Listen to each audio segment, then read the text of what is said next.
Chapter 13 is about carbohydrate metabolism. We're not going to cover all the details in this chapter. We're doing an overview of this. So we'll ignore that. And I think this study of metabolism is really helpful in your real life outside the classroom because it helps you to understand a little better how your body works. And especially when you get all this conflicting information from the media and friends about, oh, I'm on this diet, and oh, your body needs this. I think having an understanding of how your metabolism works can help you make some sense out of that and make some more informed decisions. So in terms of what you should learn for the exam, pretty much anything that's not on these slides, you can safely not study. There are some of the vocabulary words show up on the slide. You should definitely know what those mean. Like digestion. What's digestion? Well, we kind of know that, but it's a breakdown of food molecules into simpler chemical units so that they can be used by cells in their metabolic processes.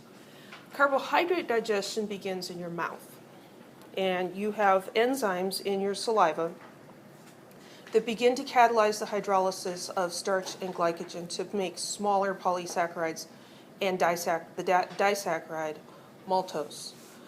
Usually this only happens to a small extent because we swallow our food so quickly down into the stomach. But an interesting thing you can do is take something like a saltine cracker that's just pure carbohydrate without sugar in it. A saltine cracker does not taste sweet. But just chew it for a lot longer than you would normally hold food in your mouth. And you'll find that as time goes on, it doesn't take like hours or anything, that the enzymes will begin to do their work more, and it will break it down into monosaccharides, and that mess in your mouth will start to taste sweet because your saliva has hydrolyzed it into glucose. So it goes on down into your stomach. Here's kind of the overview, and these overview slides are really great. So here are dietary carbohydrates in the mouth. Some of those alpha-glycosidic linkages that hold the glucose molecules together are going to get broken down. So in your mouth, some polysaccharides, some partially broken down starches. You'll get disaccharide maltose and sucrose and lactose. In your stomach, the gastric juices in your stomach deactivate those enzymes, and so not much happens to the carbohydrates in your stomach. Then it passes through to your small intestine, and there are more digestive enzymes that are released from your pancreas, and this continues the hydrolysis of those polysaccharides, getting them down to the disaccharides. So now you've got maltose, sucrose, and lactose. These are small enough that they can get into your intestinal mucosal cells. And that's where further hydrolysis happens from the disaccharides to the monosaccharides.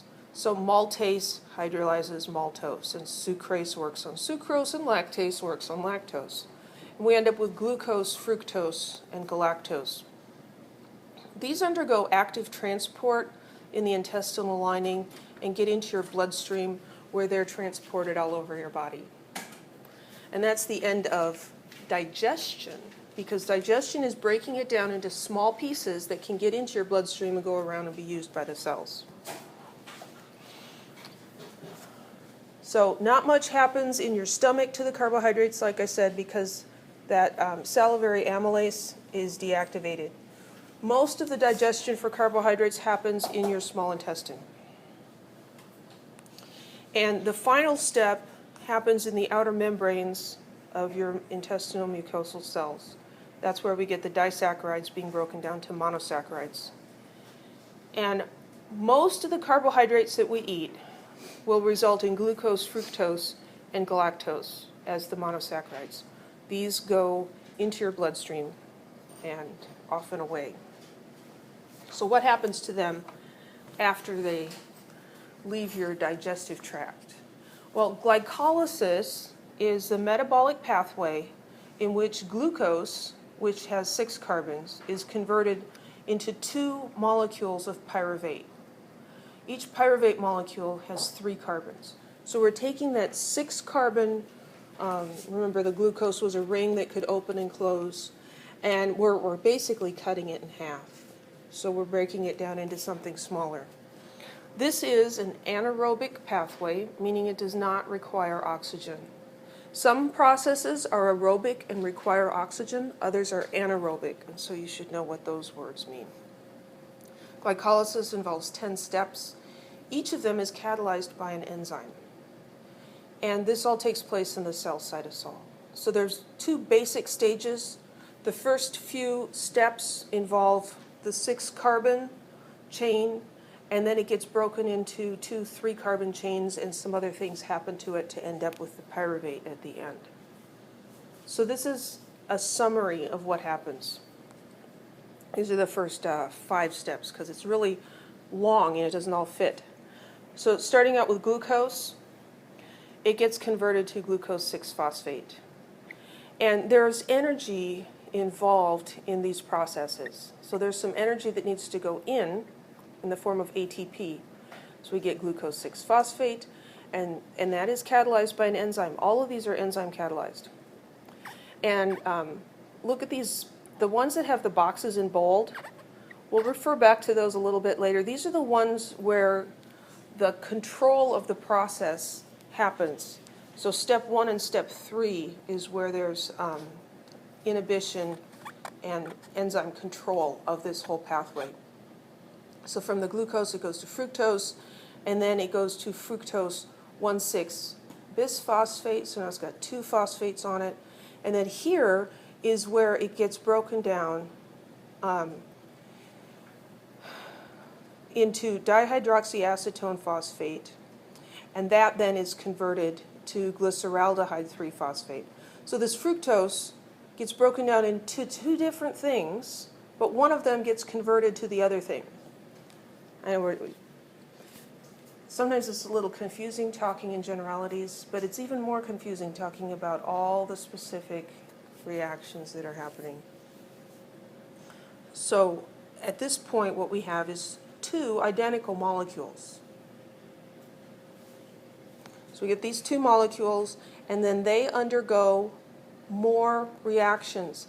Now everything is requiring 2 because we have 2 molecules going through this process.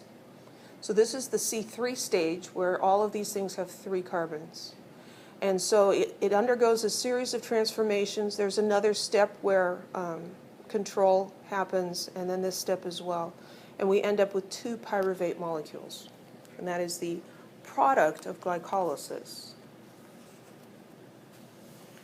There is a net gain of 2 ATP molecules for every glucose molecule processed.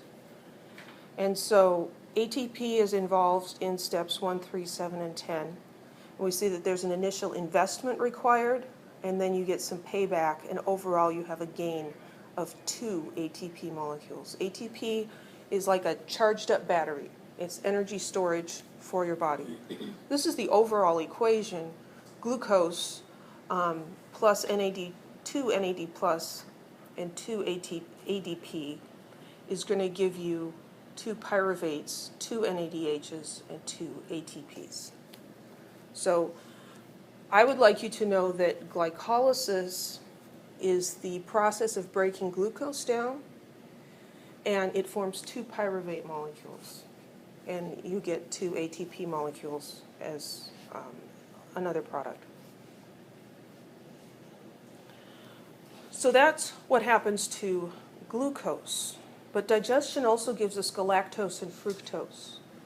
And these, what happens with these guys is they're converted in your liver to intermediates of that glycolysis pathway. And so they kind of jump in the middle. The fructose is phosphorylated and then converted into 2 trioses. One enters that reaction pathway directly. The other one has to be phosphorylated. The galactose is phosphorylated and isomerized before it can join in. So hopefully this picture will help. Galactose undergoes a process of 4 different steps to become glucose 1-phosphate, which is then converted to glucose 6-phosphate, and then it joins into the stream here. You can kind of think of all of this in terms of like a factory or an assembly line, and you have these different products that you're doing things to. And you're converting, maybe you're starting out with a lump of sand, and you're melting it to make glass, and you're forming it into a bottle, and then you're putting the label on it, and you're putting the cap on it. And so there are some things that come from a different starting origin, but they can be made into one of these intermediates and then join into the process. So galactose jumps in up there. Fructose undergoes phosphorylation, and it forms two different trioses. And one of them goes directly in here because it's the same thing that comes off of glucose. The other one needs a little rearranging, and I'm sorry, this one doesn't need, that one just needs phosphorylation. Anyway, stuff happens to it and it goes in there. Basically, we are really summarizing, I'm telling you. So glycolysis works on glucose. Your body takes carbohydrates and also gets galactose and fructose. Those undergo some separate modifications, and then they jump into this same pathway. So all the carbohydrates end up in this glycolysis pathway somehow. And you end up with pyruvate at the bottom. So regulation of this. There is regulation at 3 different points, and this is involved with the enzymes. Okay, so step 1 is a feedback inhibition. The product of step 1 is glucose 6-phosphate. If you have high glucose 6-phosphate, it causes the reaction to slow down. Step 3 is inhibited by high concentrations of ATP and citrate. Step 10 is inhibited by high ATP concentrations. And so I'm not interested in you remembering those specific details, but in understanding that, like all enzyme regulation, there are sometimes substances other than that is involved in the enzyme, and sometimes the products of the enzyme catalyzed reaction will cause that reaction to slow down. So, you're making boxes to put tricycles in, and you find out that we've got way too many boxes now. They're all stacking up because the tricycle factory is having some problems. So what do you do with your production of boxes? Do you keep going? No, maybe you take a day off or you go make some other kind of box. You don't need any more, and so the process slows down. And what happens with your metabolism is that these different products from different parts of your metabolism control, and they all work together. When you think about how complicated it is and how well it works, it's kind of mind-boggling. Glycolysis happens pretty much the same way in most cells. And most of what we're talking here about is the human body. So glycolysis happens similarly in most cells. But what happens to pyruvate after that can vary considerably. So in humans, if you have aerobic conditions where you've got plenty of oxygen available in the tissue, you're going to form acetyl-CoA from the pyruvate. This also happens in animals and microorganisms. If you have anaerobic conditions, like you're running 3 miles and you're sucking wind, right? And you're just not, your tissues are not getting enough oxygen. Then what happens is the pyruvate is converted to lactate. And this is what gives you sore muscles. When you've worked out hard, the lactate builds up in your muscles and causes that soreness. So this happens in humans and animals, some microorganisms as well. And then there's another anaerobic process that happens in some microorganisms involving fermentation, where the pyruvate from the glucose is turned into alcohols. And so this is what happens when you make wine or beer. It's the fermentation, turning the sugar into an alcohol. That does not happen in the human body. Wouldn't that be interesting? If instead of forming lactate, you formed ethanol, and when you worked out, you got drunk. That would be interesting.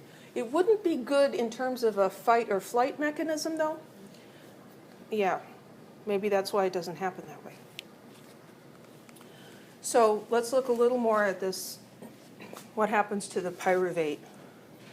So over here, going to the fermentation route, the pyruvate is transformed into acetaldehyde and then to ethanol. This involves NADH converting to NAD+. So the NAD+ gets regenerated in all of these fates of pyruvate. So when it goes to lactate, we regenerate NAD+. Here there's an NAD+ that gets used, but then some get regenerated as well. Let's go back real quick and look at this guy. Down here, we need NAD+ as energy for step 6 here. It produces NADH.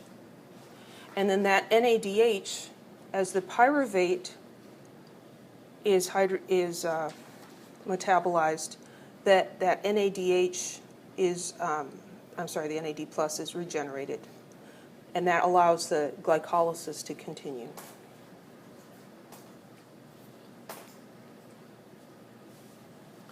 Now, the NADH that happens that's produced by step 6 of glycolysis can't directly participate in the electron transport chain. We talked about electron transport chain in chapter 12. And that occurs in the mitochondria, but NADH and NAD+ can't get into the mitochondria. So there's a shuttle system that essentially moves them across. It's not really moving the molecule, though. It's shuttling the electrons across the membrane.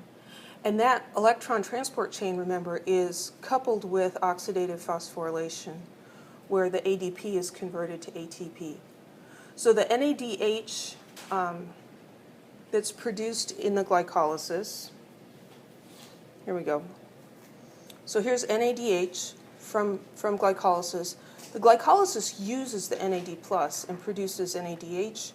This NADH can't get across here to participate in the electron transfer chain, but it can cause the conversion of dihydroxyacetone phosphate to glycerol 3-phosphate, which can diffuse into the mitochondrion. And there we have the FADH2. So the electrons are being transferred to the FADH2, and that forms, there's the dihydroxyacetone phosphate, and that diffuses out. So these molecules are small enough that they can go through the membrane. The NADH and NADH+ cannot. So it's a shuttle. Basically, the electrons here ride this shuttle bus in. They're transferred to the thing that needs them. And then the empty shuttle bus comes out and picks up more electrons. So that's why it's called a shuttle. It's kind of interesting. So overall, complete oxidation of one glucose molecule, starting with glucose and going through to make the acetyl-CoA, which is what happens when you have enough oxygen in your skeletal muscle and nerve cells. It's going to produce 30 ATP molecules. The aerobic oxidation of glucose is 15 times more efficient in ATP production than the anaerobic lactate and ethanol processes.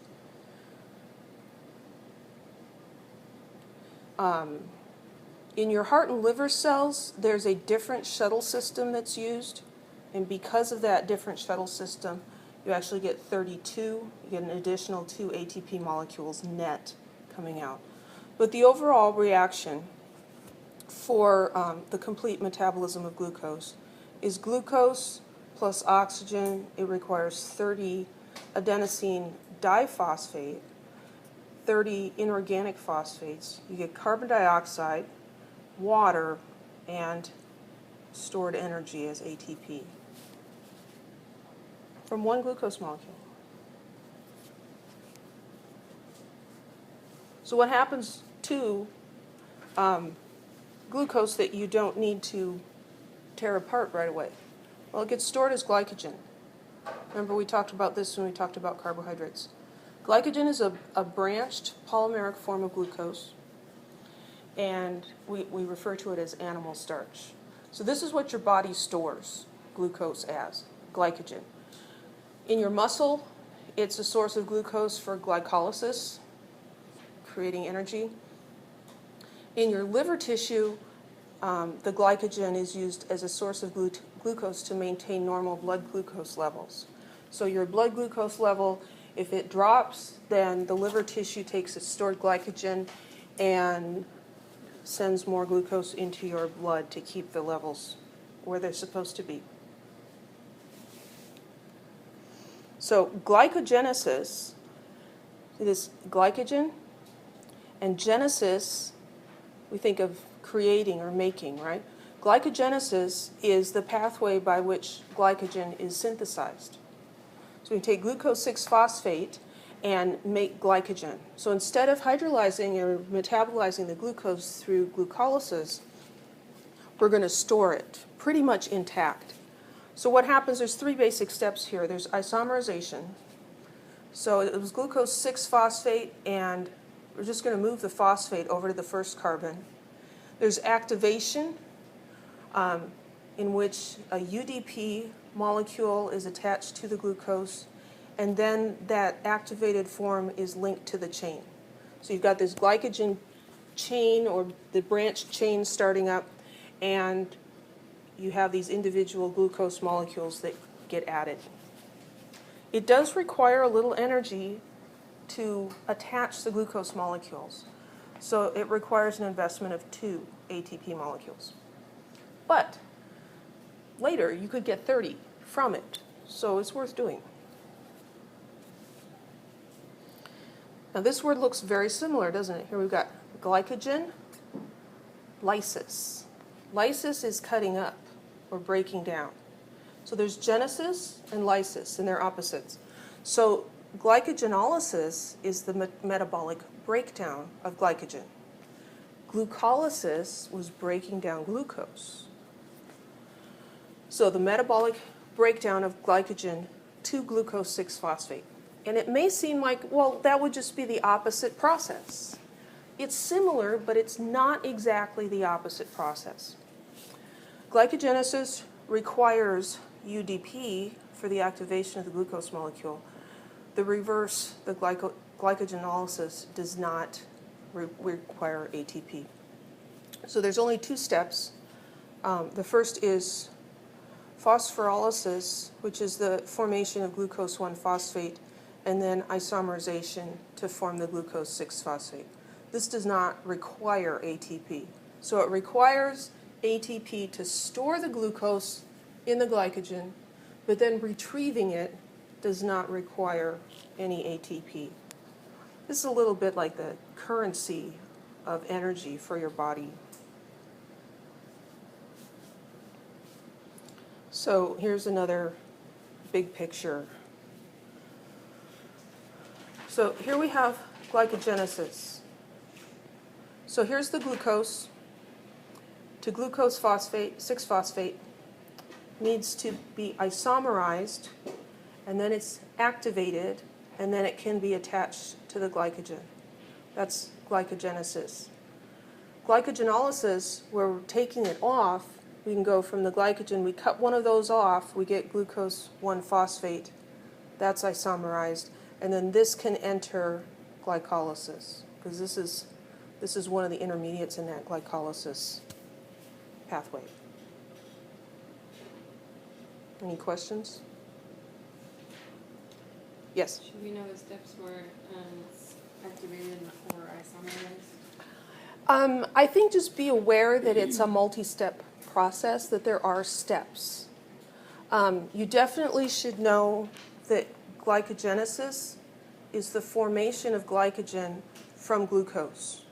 That glycogenolysis is the breakdown of glycogen to form at least a glucose-related molecule that then can enter glycolysis. So what I'm looking for is, can we just get a grasp of these big ideas of what's going on?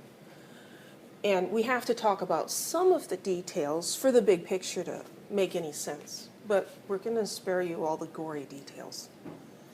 I remember having to memorize these and be able to write them all out, the whole cycle with all the structures. I won't do that to you.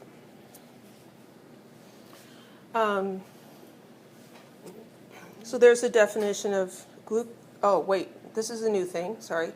All these words. Gluconeogenesis. Okay, gluco, not glyco, gluco, it's not glyco either. Gluco refers to glucose. Neo, new. Genesis, making. Making new glucose. So your body can make glucose. So gluconeogenesis is making glucose from non-carbohydrate sources.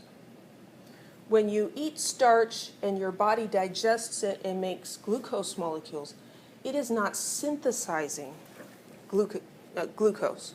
Glucose was in the starch. It's just separating it from all of its neighbors. And this is definitely not the exact opposite of glycolysis. Glycolysis was taking the glucose and breaking it down, and now we're taking smaller molecules and we're making glucose. This is necessary because your glycogen stores in your muscle and liver tissue are depleted within 12 to 18 hours just from fasting. If you don't eat for 12 to 18 hours, your body's going to use up all your stored glycogen. And even in less time if you're if you're doing heavy work or strenuous physical activity. And this is what athletes talk about when they talk about carb loading. Have a big plate of spaghetti the night before your track meet, right? To make sure that your body has all of its glycogen stores full. It doesn't mean you have to go overboard and go crazy, but you want to have some carbs and make sure your body can store all the glycogen it can store. It can only store so much. And after it fills up the glycogen, the rest of that goes to fat. So you don't want too much of that. If we didn't have gluconeogenesis, your brain would have issues functioning if food intake was restricted even for a day. And so, we live in a region where we have plentiful access to food. But you can imagine the human race would not have survived if we couldn't go more than a day without eating anything. It also helps to maintain normal blood glucose levels when you're not getting enough dietary carbohydrate intake. If you're not eating carbs, your body will make them. Not a problem. So non-carbohydrate starting materials could be pyruvate, lactate from your muscles and from red blood cells, glycerol, which you would get from fat metabolism, triacylglycerol hydrolysis, and certain amino acids from dietary protein hydrolysis or from muscle protein during starvation. So if you're not getting enough calories in, your body's first going to use up the glycogen, and then it's going to work on your fat stores because that's a more efficient way to get energy. But you run out of fat stores, and your body will start taking your muscle tissue. So the overall net reaction here, if we're starting with pyruvate, it's going to require 4 ATPs, 2 GTPs, and you're going to get glucose and the diphosphate versions of these guys. So 2 pyruvate molecules will make 1 glucose. Looks like the opposite of glycolysis, but it is not exactly. So the gluconeogenesis has an additional step. So gluconeogenesis is going from the bottom to the top. So from the pyruvate, we first make oxaloacetate before it then joins in, and the rest of the intermediates are the same. But there are different enzymes involved. Differences between what looks like the forward pathway and the reverse pathway are important because they allow separate control of those 2 pathways. If it was just forward or reverse, it would be hard to control which direction it was going in.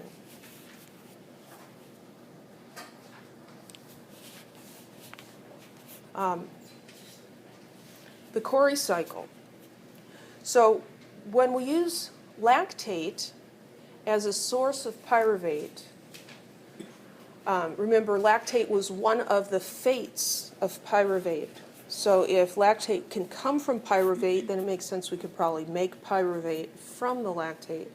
This is particularly important during strenuous exercise because under anaerobic conditions, the glycolysis produces lactate in your muscles. And so we can actually take, we look at this Cori cycle. Here we've got, let's see where to start. So glycolysis in your muscles, and it's going to lactate because you're in anaerobic conditions. The lactate can go into your bloodstream, undergo gluconeogenesis in your liver, and be remade into glucose, which can travel through your bloodstream back to your muscles. And so that lactate that's being generated in your muscles is not just wasted. It can be moved to your liver and remade into glucose.